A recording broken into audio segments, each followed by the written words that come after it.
Hello guys, నా పేరు Maitram. Welcome to my channel. ప్రకారం మన ఛానల్ సబ్స్క్రైబ్ చేసుకోకపోతే ఇప్పుడే సబ్స్క్రైబ్ చేసుకోండి. పక్కనే ఉన్న బెల్ ఐకాన్ క్లిక్ చేసి ఆల్లో పెట్టుకోండి. నా ఫర్దర్ మిస్ అవ్వకుండా చూడొచ్చు. చాలా మంది చూస్తున్నారు కానీ సబ్స్క్రైబ్ చేసుకోవట్లేదు. So please try to subscribe and click the bell icon also. So బేసిక్గా యూనో రాకా సినిమా గురించి ఒక వీడియో చేస్తానని చెప్పి మార్నింగ్ చేసిన అల్లు అర్జున్ గారి ఏఎఫ్ఏ అదే సమ్మిట్ ఏదైతే ఉందో దాని గురించి మాట్లాడిన దాంట్లో చెప్పా కదా. సో ఇదే ఆ వీడియో. సో రాకా అల్లు అర్జున్ గారి కెరియర్లో one of the most hyped cinema. ఎందుకంటే పోస్ట్ పుష్ప 2 ఈ సినిమా రిలీజ్ అవుతుంది. పుష్ప 2 ఎంత పెద్ద విధ్వంసం సృష్టించింది హిందీలో. సో అలాంటి ఒక సినిమా తర్వాత ఈ సినిమా రావడం అనేది obviously fantastic idea and fantastic planning and everything. ఎందుకంటే ఆ కాన్సెప్ట్ కానీ అంటే ఏమంటారు ఆ మల్టిపుల్ డైమెన్షన్స్, టైం ట్రావెల్ ఏవేవో ఉన్నాయి దీంట్లో. సో సైన్స్ ఫిక్షన్ మొత్తం చాలా చాలా పెద్ద స్థాయి సైన్స్ ఫిక్షన్ సినిమా ఇది. It's not a normal movie. చాలా చాలా హ్యూజ్ బడ్జెట్ కూడా. ఇనీషియల్గా 700 కోట్ల బడ్జెట్ అనుకొని దిగినప్పటికీ కూడా ఇది ఇప్పుడు 800 కోట్ల బడ్జెట్కి అయితే చేరుకుంది. సో ఆ బడ్జెట్ కూడా చాలా పెద్ద నెంబరే. సో డెఫినెట్గా చెప్తున్నాను, చాలా చాలా చాలా చాలా పెద్ద నెంబర్ ఇది. సో 800 కోట్ల బడ్జెట్ మరి రికవర్ అవుతుందా అన్న ఒక క్వశ్చన్ మార్క్ ఆ టైంలో చాలామందికి అయితే వచ్చింది. సో ఖచ్చితంగా రికవర్ అయిపోద్ది. ఎందుకంటే ఓటీటీ మార్కెట్ అనేది కొంచెం డౌన్ ఉన్నప్పటికీ కూడా డెఫినెట్గా రికవర్ అయిపోద్ది. అండ్ సినిమా కూడా చాలా పెద్దది కాబట్టి ఆబ్వియస్లీ థియేటర్కల్ రన్ కూడా చాలా గట్టిగా ఉంటుంది. ఈజీగా 1000 crore అబోవ్ సినిమా ఇది. 1500 కోట్ల వరకు కొట్టగలిగే క్యాపబిలిటీ ఉన్న సినిమా ఇది. హిందీలో కనుక రైట్ వర్డ్ ఆఫ్ మౌత్ వస్తే 500 కోట్లు నెట్ చూస్తారు హిందీలో. అండ్ తెలుగులో రైట్ వర్డ్ ఆఫ్ మౌత్ వస్తే ఈజీగా 350 నుంచి 400 కోట్లు నెట్ చూస్తారు. అండ్ ఆల్ ఓవర్ ఇండియా ఈజీగా 1000 crore నెట్ అయితే దాటేస్తుంది.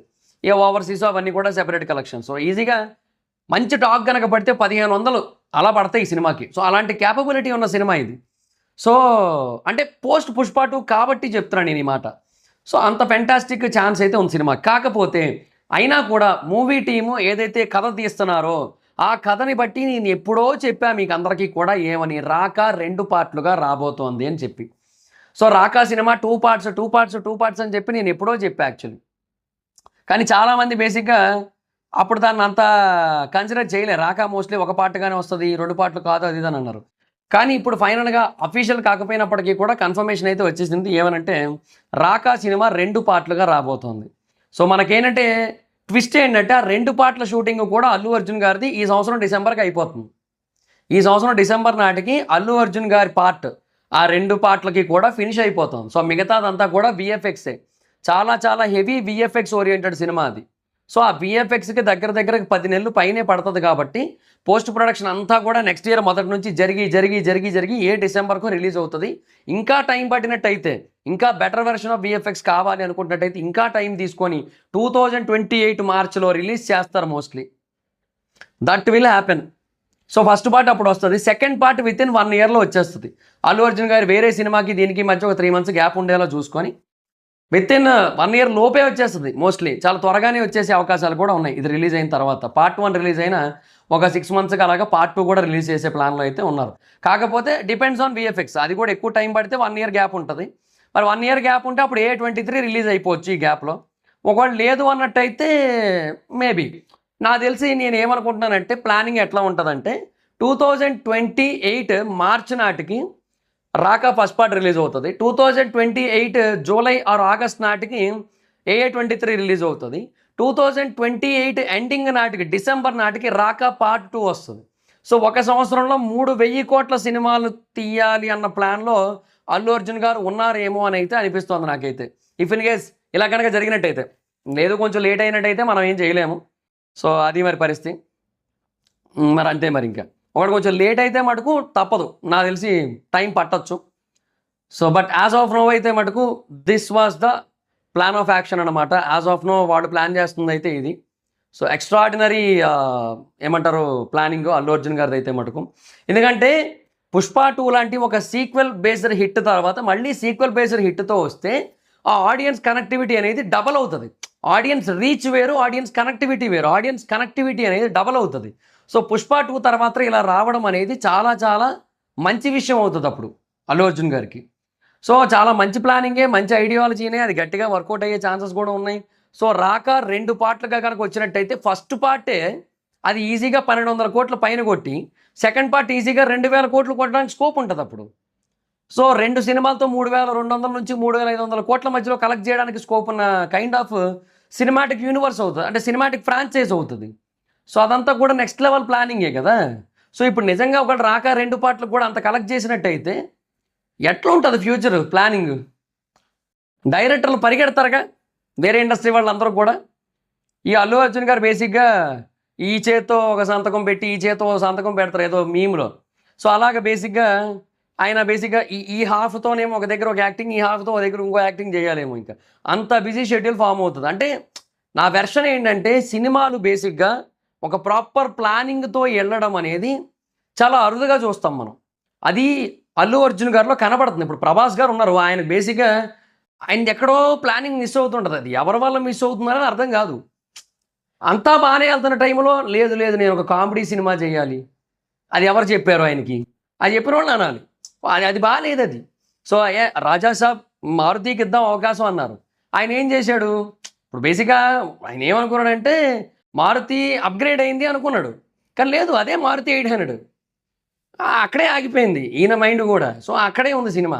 ఇంకా కొన్ని నాకు బాగానే అనిపించినాయి, ఆఖరికి సినిమా చూస్తున్నాను సేపు కూడా కొన్ని సీన్లు బాగానే అనిపించినాయి. కానీ ఓవరాల్గా ఎక్కడో రిపీట్ వేసినప్పుడు మటుకు ఓకే ఇట్ ఈస్ బ్యాడ్ అన్న ఫీలింగే కలిగింది కొన్ని చోట్ల రిపీట్ వేసినప్పుడు.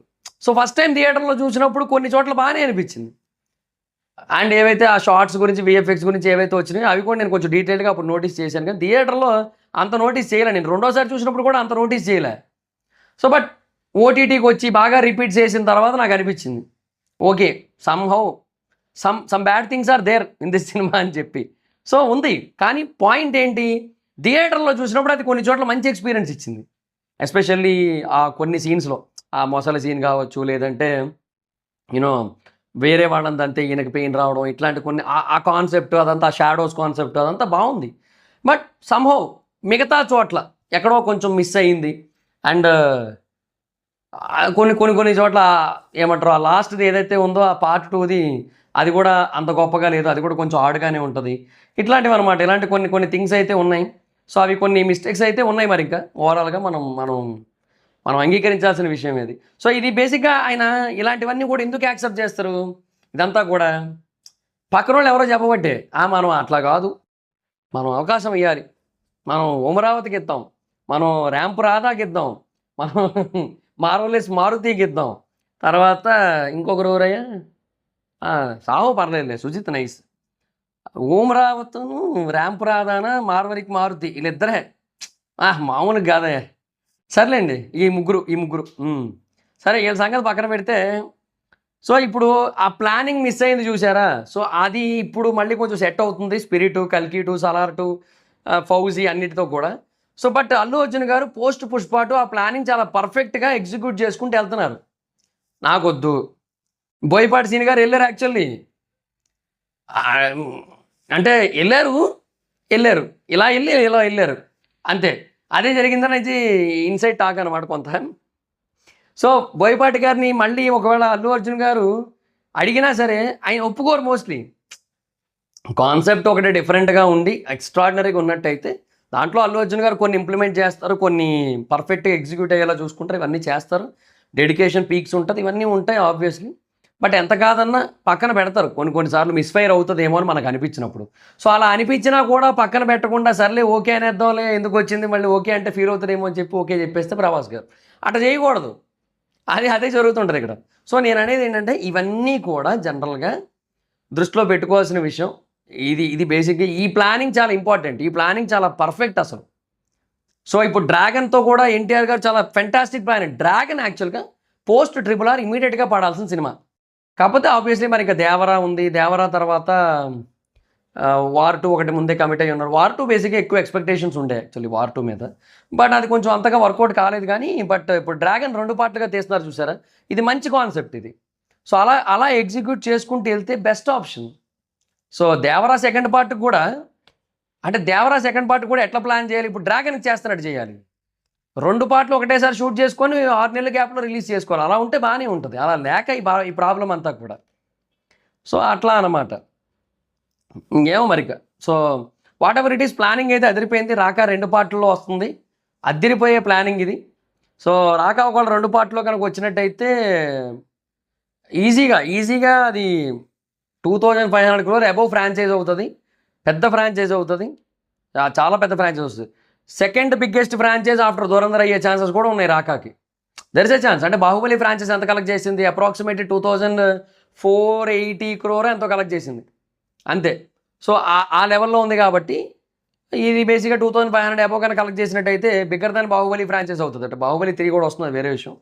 మొన్న ఎవరు ట్విట్టర్లో జస్ట్ ఇట్లా అగ్గిరి అగిలించారట బాహుబలి పార్ట్ 3 అని చెప్పి. కాకపోతే అది బాహుబలి ఎటర్నల్ వారిది, అది యానిమ్ది. సో అది జస్ట్ త్రుటిలో ఇట్లా ఇట్లా అనగానే ఇట్లా చమ్మనంది. బట్ తర్వాత మళ్ళీ ఓకే ఏదో మిస్టేక్, ఏదో టైప్ ఎర్రర్ అన్నట్టుగా ఏదో చెప్పారని చెప్పారు నాకు.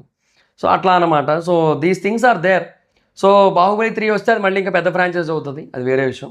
సో బట్ పుష్ప ఫ్రాంచైజ్ కూడా ప్రస్తుతానికి బేసిక్గా 2200 లోపే ఉంది.